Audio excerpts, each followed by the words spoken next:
Assalamualaikum warahmatullahi wabarakatuh.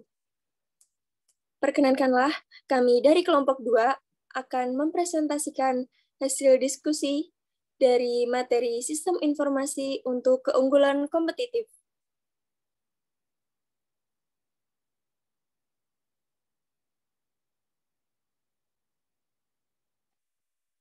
Kami dari kelompok 2 yang beranggotakan 11 mahasiswa. Yang pertama ada Anggi Adila Karismawati, NIM B200-200-342. Yang kedua, Diva Tirta Nirwana Rahmadeta, NIM B200-200-343. Yang ketiga ada Yusela Angga Putra Pradana, NIM B200-200-344. Yang keempat ada Ferdriawan Jun Mustafa, NIM B200-200-345. Yang kelima, Adib Fatur Rohman, NIM B200-200-349. Yang keenam, Roy Kin, NIM B200-200-352. Yang ketujuh, Andita Galuh Pramesti, NIM B200-200-360. Yang kedelapan, Rosita Dwi Anggraini, NIM B200-200-366. Yang kesembilan, Radita Astrela Kusumastuti, NIM B200-200-368. 10. Adam Dwi Rahmadi, NIM B200-200-370. Dan yang terakhir, yang ke-11, Meira Solihah, NIM B200-200-376.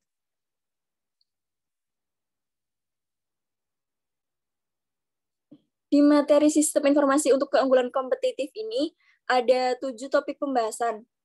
Yang pertama yaitu ada perusahaan dan lingkungannya. Yang kedua ada mengelola aliran sumber daya fisik. Yang ketiga ada keunggulan kompetitif.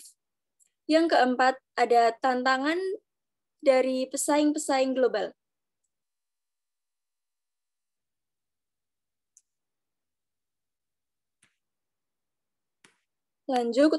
Lanjut untuk topik pembahasan yang kelima, yaitu ada tantangan dalam mengembangkan sistem informasi global.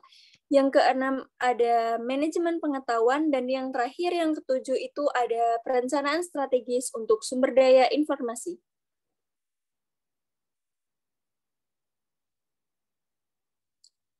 Baik, untuk pembahasan yang pertama akan dijelaskan oleh Saudari Anggi Adila Karismawati. Silahkan.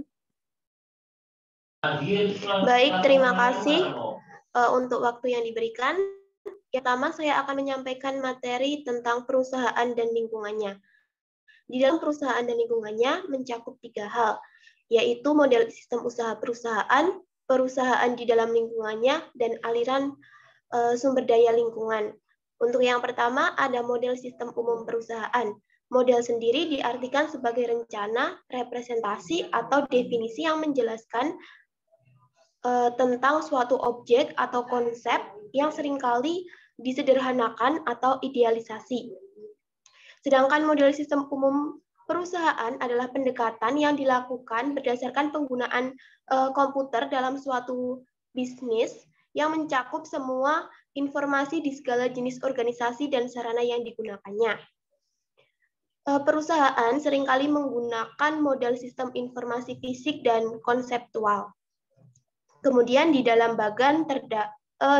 layar terdapat bagan tentang model sistem umum perusahaan. Untuk yang pertama itu ada sumber daya fisik yang masuk ke input perusahaan yang masih bersifat mentah, kemudian akan diolah menjadi produk yang siap jadi, dikeluarkan berupa output.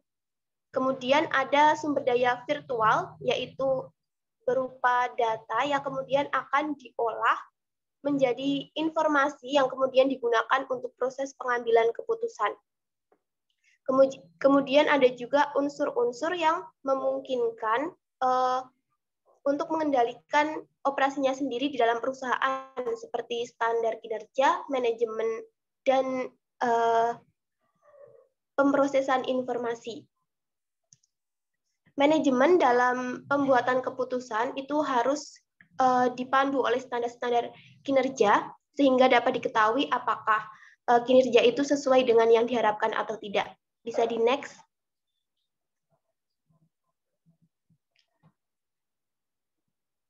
Untuk yang kedua, ada perusahaan di dalam lingkungannya. Unsur-unsur lingkungan ini adalah organisasi atau individu yang berada di luar perusahaan, yang memiliki pengaruh langsung maupun tidak langsung kepada perusahaan itu sendiri. Di layar terdapat model 8 unsur lingkungan, di mana yang tengah itu merupakan perusahaan dan yang lingkaran biru merupakan lingkungan yang mengelilingi suatu perusahaan tersebut. Dimulai dari yang pertama ada government atau pemerintahan, itu baik di tingkat nasional, provinsi maupun lokal, yang memberikan pembatasan yang berupa aturan atau perundang-undangan, dan juga berfungsi sebagai pemberi bantuan dalam bentuk informasi maupun dana. Yang kedua ada global community atau komunitas global, itu wilayah di mana perusahaan itu menjalankan operasinya.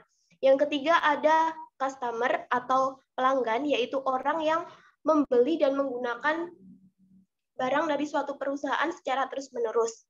Kemudian yang keempat ada competitors atau pesaing dalam suatu perusahaan. Selanjutnya ada stakeholder or owner, itu pemegang saham atau pemilik suatu perusahaan, yaitu orang yang menginvestasikan uangnya ke dalam suatu perusahaan dan mereka itu adalah pemilik sebenarnya dari suatu perusahaan. Kemudian ada labor unions atau serikat pekerja, itu adalah organisasi dari para pekerja terampil maupun tidak terampil dari berbagai jenis bidang usaha atau industri. Selanjutnya ada suppliers atau pemasok, dan yang terakhir ada financial community atau komunitas keuangan, itu adalah organisasi yang memberikan pinjaman kepada suatu perusahaan dalam menjalankan usahanya. Contohnya seperti bank. Oke, bisa di next. Yang ketiga, ada aliran sumber daya lingkungan. Aliran sumber daya lingkungan ini dibedakan menjadi dua. Yang pertama, aliran yang umum terjadi pada perusahaan, seperti aliran informasi dari pelanggan, aliran barang jadi kepada pelanggan, aliran uang kepada pemegang saham, dan aliran bahan baku dari pemasok. Yang kedua, ada aliran yang jarang terjadi, meliputi aliran uang dari pemerintah, aliran bahan baku kepada pemasok atau retur pembelian, dan aliran pegawai kepada pesaing atau pembajakan karyawan. Di next. Materi selanjutnya mengenai mengelola aliran sumber daya fisik. Yang pertama, ada rantai pasokan atau supply chain, adalah jalur yang memfasilitasi aliran sumber daya fisik dari pemasok, kemudian disalurkan kepada perusahaan, dan selanjutnya akan disalurkan kepada pelanggan. Yang kedua ada manajemen rantai pasokan, yaitu aliran sumber daya melalui rantai pasokan yang harus dikelola untuk memastikan bahwa aliran tersebut terjadi dengan cara yang tepat waktu dan efisien. Di dalam manajemen rantai pasokan ini terdapat aktivitas-aktivitasnya sebagai berikut. 1. Meramalkan permintaan pelanggan. 2. Membuat jadwal produksi. Yang ketiga, menyiapkan jaringan transportasi. Yang keempat, memesan persediaan pengganti dari para pemasok. Kelima, menerima persediaan dari pemasok. Keenam, mengelola persediaan. Ketujuh, melakukan produksi. 8, melakukan transportasi sumber daya kepada pelanggan. Dan ke-9, melacak aliran daya dari pemasok. Untuk yang ketiga, ada cara mengelola aliran sumber daya fisik. Ada dua cara, yang pertama dengan sistem elektronik dan yang kedua dengan manajemen rantai pasokan dan sistem perencanaan sumber daya usaha. Sekian dari saya. Untuk materi selanjutnya akan disampaikan oleh Saudara Adam. Terima kasih kepada Saudari Anggi. Kemudian materi akan saya lanjutkan tentang keunggulan kompetitif. Yang pertama ada rantai nilai Porter. Profesor Harvard Michelle E. Porter meyakini bahwa sebuah perusahaan meraih keunggulan kompetitif dengan menciptakan suatu rantai nilai yang terdiri atas aktivitas-aktivitas utama dan pendukung yang memberikan kontribusi pada margin. Margin adalah nilai dari produk dan jasa perusahaan setelah dikurangi harga pokoknya. Dapat dilihat dari gambar rantai nilai di atas, ada aktivitas pendukung, yaitu ada 4. Yang pertama infrastruktur perusahaan, yang kedua manajemen sumber daya manusia, yang ketiga pengembangan teknologi, yang keempat perolehan. Sedangkan aktivitas utama ada 5. Yang pertama yaitu logistik utama, yang kedua operasi, yang ketiga logistik luar, yang keempat pemasaran dan penjualan, dan yang terakhir pelayanan. Maka dari gambar rantai nilai tersebut dapat kita simpulkan bahwa semakin besar aktivitas pendukung yang diberikan perusahaan akan mempermudah aktivitas utama dalam perusahaan itu sendiri. Dan impact-nya adalah memperbesar margin atau pendapatan yang didapatkan oleh suatu perusahaan. Itu adalah konsep yang dicanangkan oleh Porter. Bisa di next.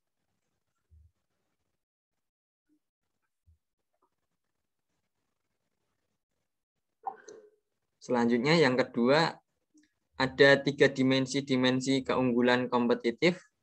Yang pertama, keunggulan strategis adalah keunggulan yang memiliki dampak fundamental dalam membentuk operasi perusahaan.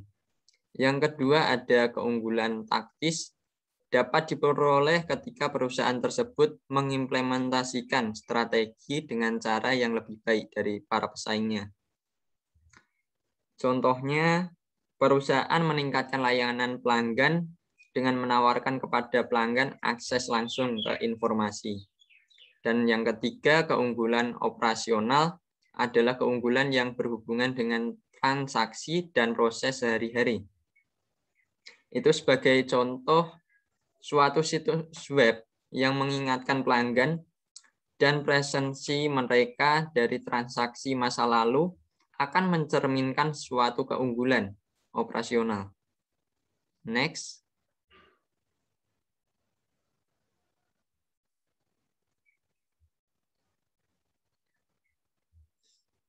Yang ketiga, ada cara mencapai keunggulan kompetitif. Ada 3. Yang pertama, memberikan produk dan jasa pada harga yang lebih rendah. Yang kedua, memberikan produk dan jasa dengan kualitas yang lebih tinggi. Dan yang ketiga, memenuhi kebutuhan-kebutuhan khusus dari segmen-segmen tertentu. Next.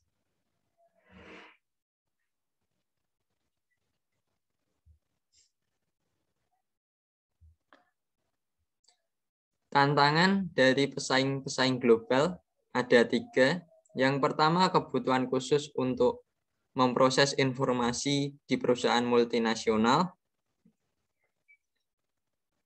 MNC atau Multinational Corporation adalah sebuah sistem terbuka untuk meminimalkan ketidakpastian yang terdapat dalam lingkungannya. Kebanyakan eksekutif MNC menyadari bahwa mereka akan dapat mengatasi pengaruh lingkungan dengan memanfaatkan teknologi informasi. Dan yang kedua, kebutuhan khusus untuk koordinasi di perusahaan multinasional. Koordinasi adalah kunci untuk mencapai keunggulan kompetitif di dalam pasar global. Perusahaan yang tidak mampu mendapatkan kendali strategis atas operasinya di seluruh dunia dan mengolahnya dengan cara yang terkoordinasi secara global tidak akan dapat meraih kesuksesan dalam perekonomian internasional. Dan yang ketiga, keuntungan koordinasi. Beberapa keuntungan yang diperoleh adalah yang pertama, fleksibilitas dalam merespon pesaing di berbagai negara. Yang kedua, kemampuan untuk merespon perubahan yang terjadi di suatu negara. Yang ketiga, kemampuan untuk menyemai kebutuhan pasar di seluruh Indonesia. Yang keempat, kemampuan untuk berbagi pengetahuan antar unit di berbagai negara. Yang kelima, mengurangi biaya operasi secara keseluruhan.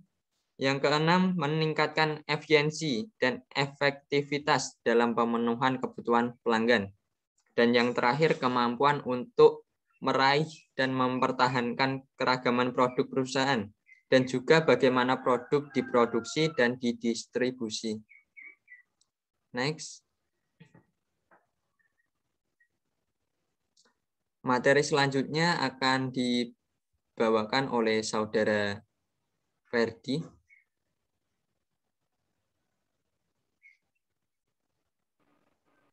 Terima kasih Mas Adam. Saya akan melanjutkan ke materi berikutnya. Tantangan dalam mengembangkan sistem informasi global. Istilah sistem informasi global atau Global Information System atau GIS diberikan untuk suatu sistem informasi yang terdiri atas beberapa jaringan yang melintas batas negara. Berikut adalah kendala yang harus diatasi oleh pengembangan GIS. 1. Kendala-kendala politis.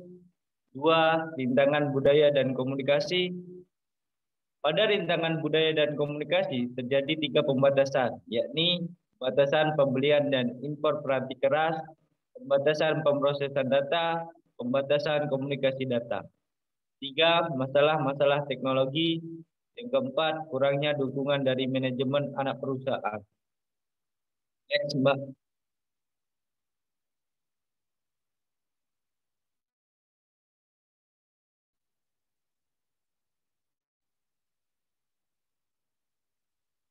Yang keenam, manajemen pengetahuan. Manajemen pengetahuan atau knowledge management adalah semua aktivitas yang meliputi mengakuisisi data, proses data menjadi informasi, dan menghapus informasi pada waktu yang tepat. Manajemen pengetahuan dibagi menjadi 2. Yang pertama, 1 dimensi informasi. Ketika pengembangan sistem mendefinisikan output yang diberikan oleh prosesor informasi. Mereka akan mempertimbangkan 4 dimensi dasar informasi. Keempatnya yaitu yang pertama relevansi, akurasi, ketepatan waktu, kelengkapan. 2. Sistem manajemen pengetahuan yang berubah-ubah.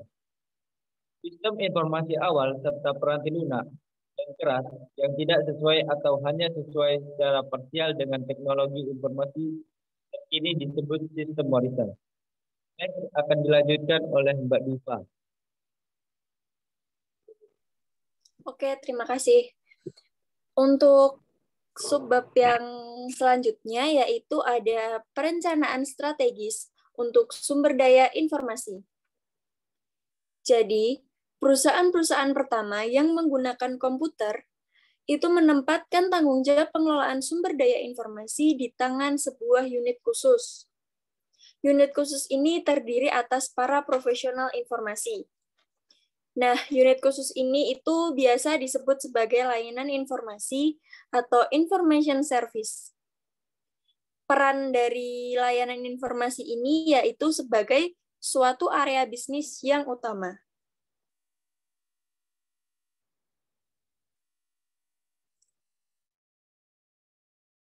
Strategis untuk sumber daya informasi. Ada 5. Yang pertama ada Chief Information Officer atau Kepala Petugas Informasi dan Chief Technology Officer atau Kepala Petugas Teknologi, yaitu manajer dengan tingkat tertinggi di layanan informasi. Lalu yang kedua ada perencanaan strategis bagi perusahaan, yaitu sebagai penanggung jawab atas perencanaan strategis bagi keseluruhan perusahaan. Yang ketiga, ada rencana strategis untuk area-area bisnis. Jadi di sini diartikan di mana setiap area membuat rencananya sendiri secara terpisah dari area-area yang lain.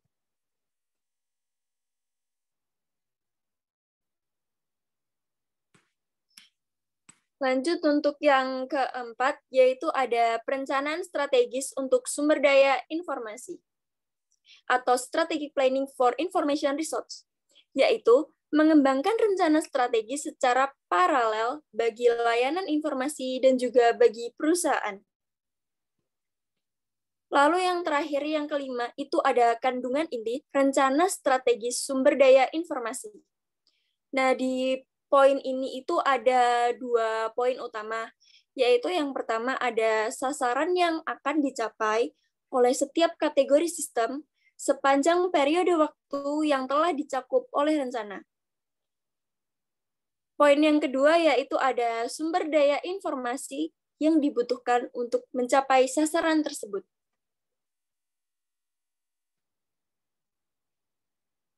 Baik, sekian presentasi dari kelompok kami. Terima kasih dan mohon maaf jika ada kesalahan. Wassalamualaikum warahmatullahi wabarakatuh.